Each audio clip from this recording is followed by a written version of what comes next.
Salut, je nous présente Monsieur Tat, Madame Tat. Ensemble, nous voyageons dans notre camion aménagé, j'ai nommé Yoda. On a décidé de faire une pause sur le boulot et de profiter de la vie en voyageant à bord de notre fourgon.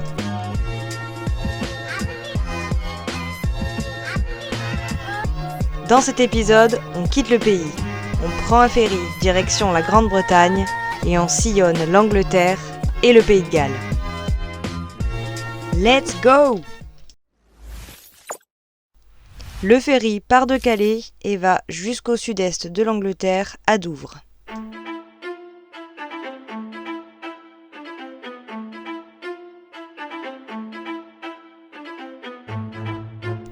Nous voilà à Mergate, près de Douvres, dans la grotte aux coquillages.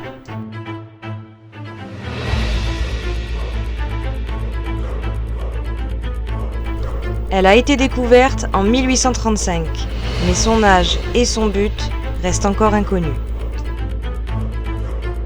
Environ 4,6 millions de coquillages. Oui, environ, parce que, à part Perceval, personne ne peut les compter.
Voilà, c'était la grotte aux coquillages, 5 pounds l'entrée. Si vous avez l'occasion, allez-y les yeux fermés.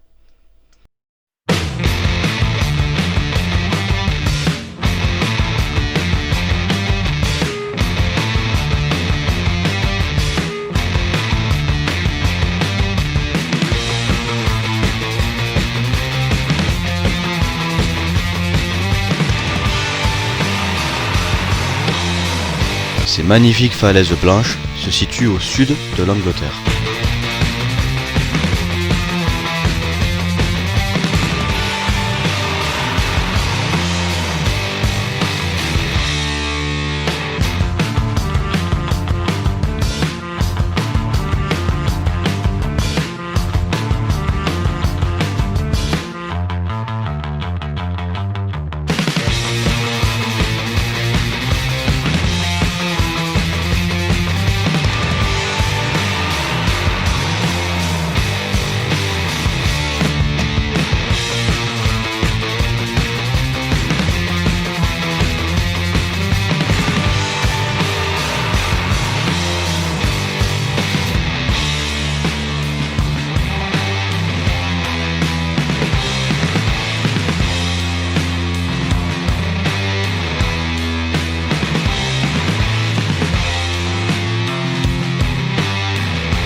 Aïe.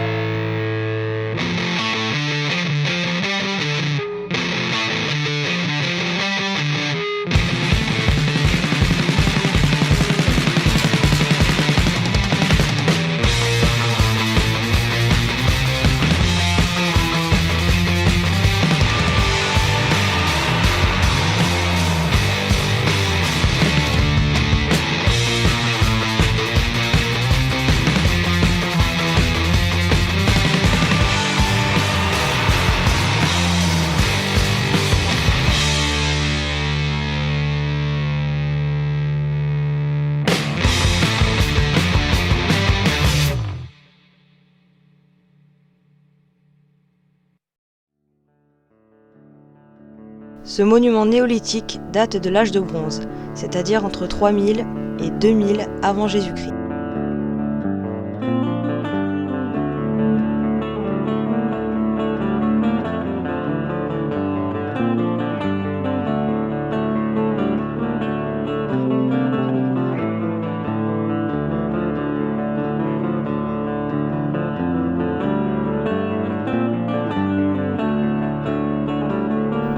Bristol était une ville très sympa à visiter, avec une jolie tour qui donne sur toute la ville et son parc luxuriant.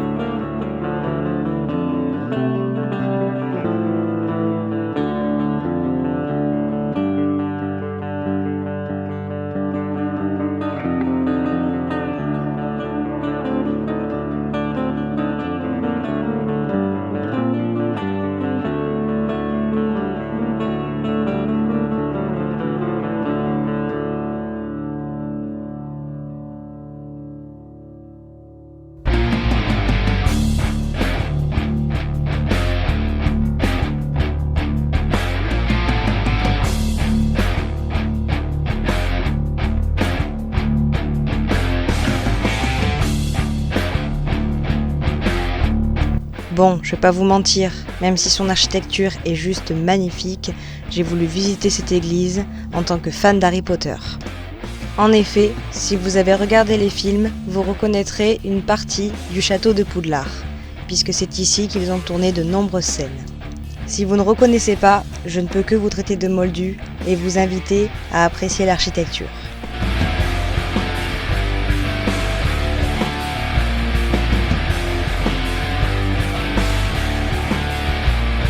Nous voilà au Pays de Galles, on va aller se faire une petite randonnée sous la pluie jusqu'au lac.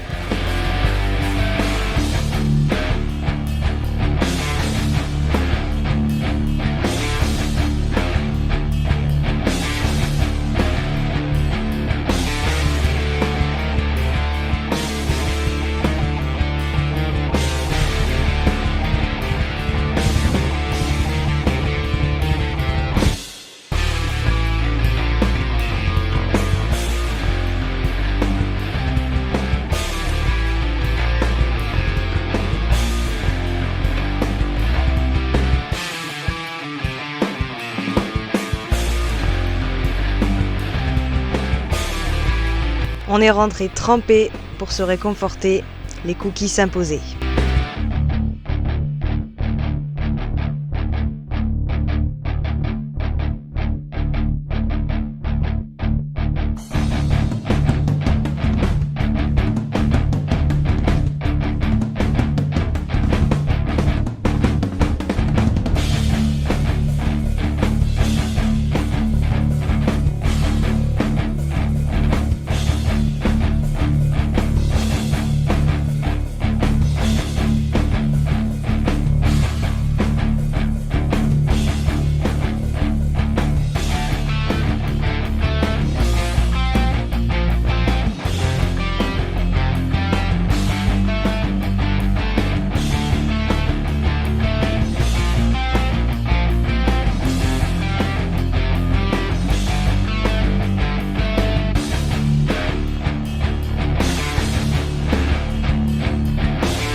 Le château de Caernarfon, si je le prononce bien, est un immense château fort.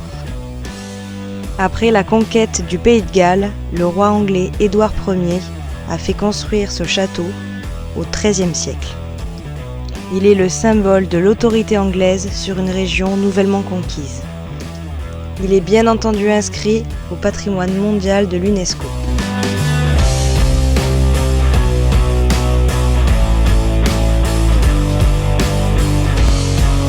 C'est ici que le prince Charles a été couronné prince de Galles.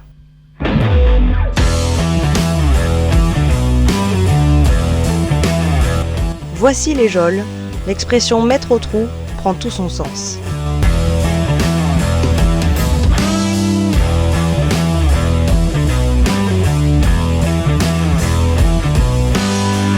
On a même eu droit à une petite vidéo sur l'histoire du château.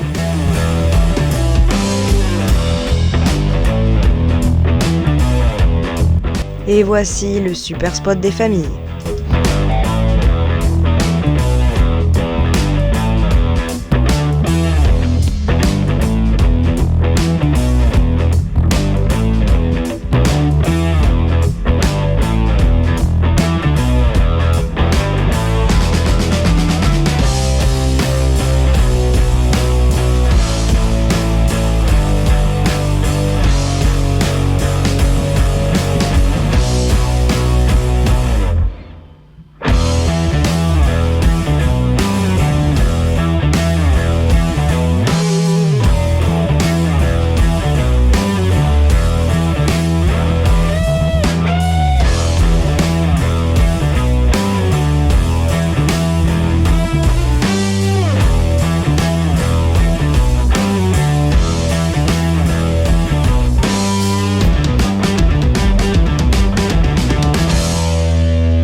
Entre les rivières, les cascades, les lacs, les forêts, Whittier Forest Park, c'est vraiment ce qu'il y a de mieux pour les balades et les randonnées.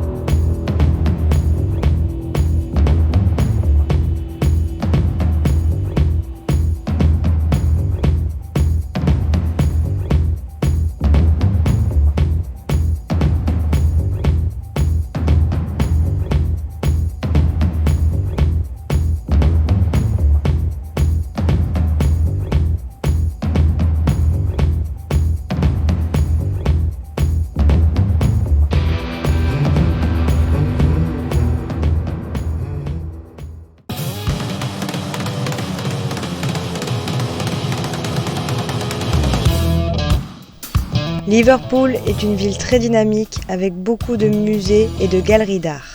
Très sympa.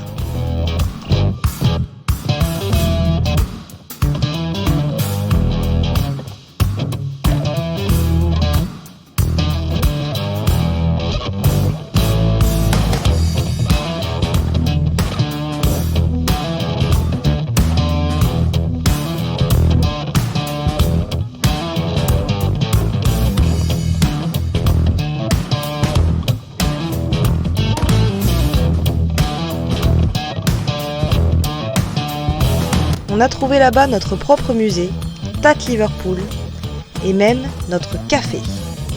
La classe quand même.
Instant cuisine.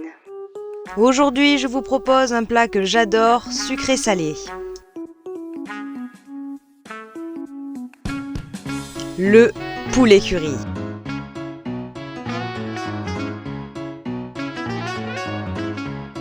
Tu mets ton eau à bouillir pour le riz.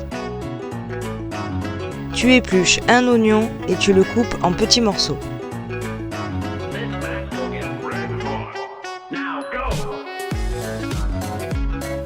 J'ai ajouté 2 échalotes, j'ai pris ce qui me passait sous la main. Un peu d'huile d'olive sur ta poêle chaude.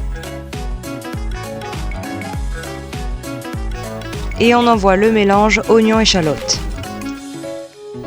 On sale l'eau du riz avec du gros sel et on envoie le riz. Tu coupes ton blanc de poulet en cubes.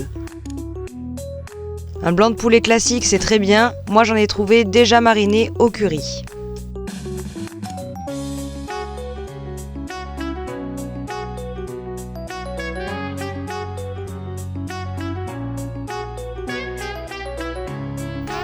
On envoie le poulet à cuire avec les oignons déjà translucides.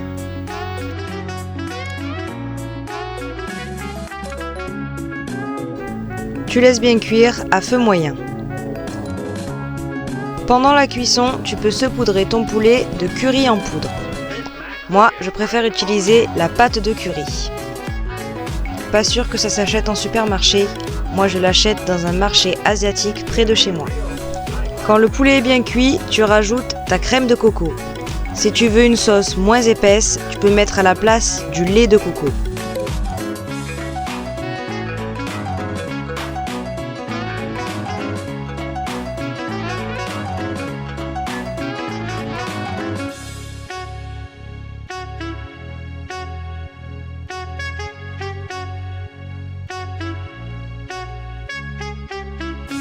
Et c'est là que j'envoie une cuillère à café de pâte de curry. D'habitude, je rajoute aussi de la poudre de gingembre, mais là j'en avais pas.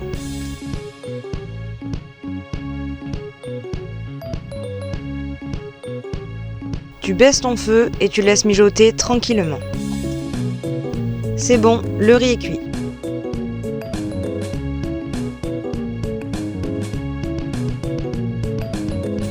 C'est le moment de dresser d'abord ton riz et tu y rajoutes par-dessus le poulet et la sauce.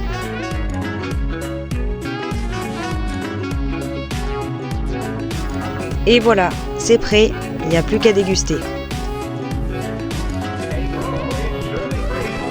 J'espère que ça t'a plu, merci de nous avoir regardés et à bientôt!